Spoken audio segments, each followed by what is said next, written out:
It's 3 a.m. and you're staring at your bank statement, wondering why your savings account balance barely moves while somehow the bank just built another marble lobby downtown.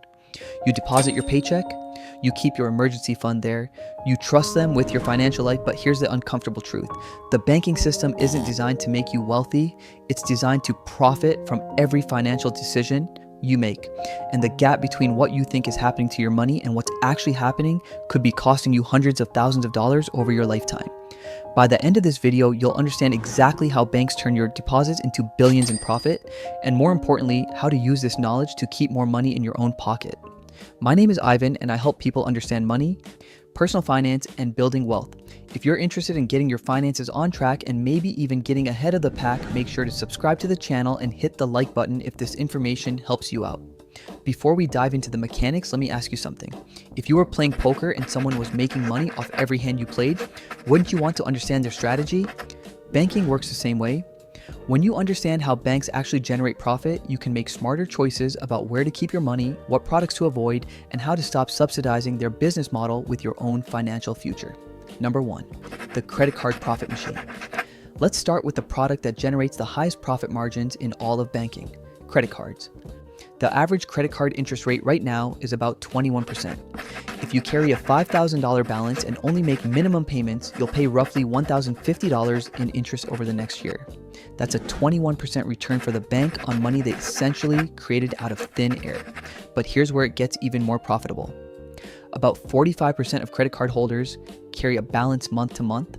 The other 55% pay in full and generate no interest income. So banks have designed a two-tier system. Half their customers use credit cards as a convenient payment tool.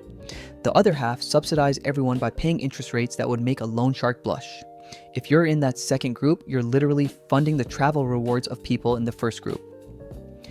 The action here is brutally simple. Set up autopay to pay your full statement balance every month. If you can't afford to do that, stop using the card immediately. Credit cards are a tool for the financially disciplined. They're a trap for everyone else. Number 2, banking fees. Target the financially vulnerable. The average American pays about $330 per year in banking fees. Multiply that across millions of customers and you're looking at over $34 billion annually in pure profit for banks. Here's what makes this particularly insidious. These fees are specifically designed to extract money from people who can least afford it. If you have a high balance, you get fee waivers. If you're living paycheck to paycheck, one small mistake triggers a $35 overdraft fee. Banks process transactions largest to smallest instead of chronologically specifically to maximize overdraft fees, so that big rent check clears first, draining your account before the small grocery purchases. Each small purchase then triggers a separate fee. This practice has been challenged legally multiple times, but many banks still do it because the profit is too good to give up. The move here is to eliminate every single banking fee from your life. Switch to banks that don't charge monthly maintenance fees. Many online banks like Ally, Marcus, or Discover have zero fees and higher interest rates. Set up low balance alerts so you never overdraft. Every fee you eliminate is money that stays in your pocket instead of the bank's profit margin. Number 3, fractional reserve banking multiplies your money for them. When you deposit $1,000 at your bank, you probably imagine that money sitting in a vault with your name on it. But legally, the bank only has to keep about 10% of deposits on hand. The other 90% they can lend out immediately. So your $1,000 deposit allows them to create $900 in new loans while you still see $1,000 in your account. Both numbers exist simultaneously. Through this cycle, your original $1,000 deposit enables the banking system to create roughly $9,000 in total loans across the economy. The banks collect interest on all of it. This is called fractional reserve banking, and it's completely legal. What makes this particularly important is that this system works perfectly until it doesn't. During the 2008 financial crisis, when enough people tried to withdraw at once, banks didn't have the cash because 90% of it was already lent out. Here's what this means for your actual decisions. Never keep more than $250,000 in any single bank account. If you have more, split it across institutions to stay under FDIC limits. And understand that wealthy people don't keep all their assets in banks. They diversify across real estate, stocks, bonds, and other investments that aren't subject to the same systemic risks. Number 4, the mortgage interest front-loading strategy. When you take out a $300,000 mortgage at 5% for 30 years, your monthly payment is about $1,610. Feels manageable, but over those 30 years, you won't pay $300,000. You'll pay roughly $580,000. That's $280,000 in interest, nearly double the original loan amount, and the structure is designed to maximize bank profit. In the early years, almost your entire payment goes to interest, not principal. In year one of that $300,000 mortgage, you'll pay about $14,800 in interest and only $4,500 toward principal. The bank collects its money first. You start building equity last. Here's what this means. Every extra dollar you put toward principal saves you $3 in total payments over the life of the loan. If you pay just $200 extra per month on that $300,000 mortgage, you'll save about $67,000 in interest and pay off the loan 5 years early. The action here is to make extra principal payments whenever possible, especially in the early years when almost everything goes to interest. Number 5, your savings account loses money to inflation. Right now, your savings account probably pays you somewhere between 0.5 and 1% interest annually. Meanwhile, inflation over the past few years has averaged around 3 to 4%. That means your real return isn't 0.5%. It's negative 2.5 to 3.5%. You're losing purchasing power every single year. You keep $10,000 in a savings account earning 1%. After a year, you have $10,100. But if inflation ran at 3% that year, the stuff that cost $10,000 last year now costs $10,300. Your money grew by 100, but prices grew by 300. You're actually $200 poorer in terms of what you can buy. The action here is to never keep more than your emergency fund in a traditional savings account. 3 to 6 months of expenses maximum. Everything beyond that should be in assets that actually beat inflation. High-yield savings accounts currently pay 4 to 5%. Index funds historically return 9 to 10%. The bank's 1% offer is designed to keep you compliant, not to help you build wealth. Number 6, the deposit spread is pure profit. Banks pay you roughly 1% on your deposits, then turn around and lend that same money out at 4 to 7% for mortgages or 15 to 25% for credit cards. That gap is called the net interest margin, and it's pure profit. You deposit $10,000 earning 1%, making $100. The bank lends out that same $10,000 at an average of 8% earning $800. You get $100, they get $800. You took all the risk of saving instead of spending. The bank captured 88% of the upside. The move here is to treat your bank as a utility, not a wealth-building partner. You need checking for daily transactions. You need savings for emergency funds, but investment money belongs in index funds or other assets that pay you market rates, not bank rates. Number 7, rich people get better interest rates. If you're struggling financially and ask for a loan, the bank will probably give you a high interest rate. But if you're wealthy, they'll give you the lowest rate possible, sometimes even lower than the inflation. A billionaire buying a $10 million property can get a mortgage at 2 to 3%. Meanwhile, someone making $40,000 a year might pay 5 to 6%. The person who needs help gets punished with high costs. The person who doesn't need help gets rewarded with cheap money. Your credit score is worth tens of thousands of dollars over your lifetime. Okay? Every 100-point improvement can save you 0.5% on a mortgage, which on $300,000 is about $30,000 over 30 years. Pay every bill on time, keep credit utilization below 30%, and shop aggressively for rates from at least 3 different lenders. Number 8, minimum payments keep you in debt forever. Credit card. Minimum payments are usually about 2 to 3% of your balance. If you only make minimum payments on a $5,000 balance at 21% interest, it will take you about 17 years to pay off. And you'll pay over $6,000 in interest. That means your $5,000 balance actually costs you $11,000. This is by design. Banks calculate minimum payments to maximize their interest revenue while keeping the payment low enough that you can technically afford it.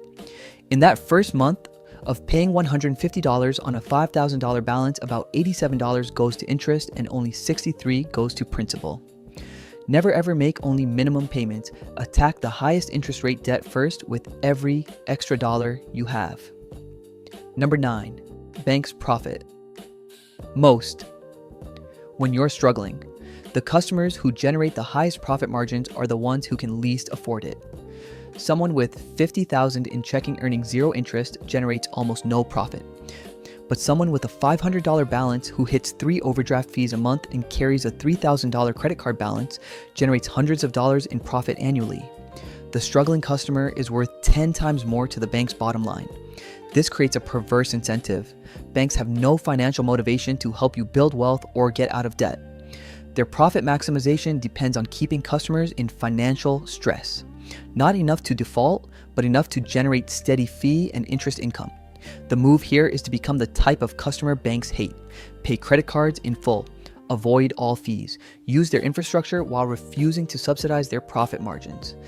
Number 10, loan terms are structured to maximize interest. A $300,000 mortgage at 5% for 30 years costs about $580,000 total. Cut that to 15 years and you pay about $420,000. That's $160,000 less in interest. But most people choose the 30-year because the monthly payment is lower. The bank just convinced you to pay $160,000 extra dollars by making the payment seem more manageable. Always choose the shortest loan term you can actually afford.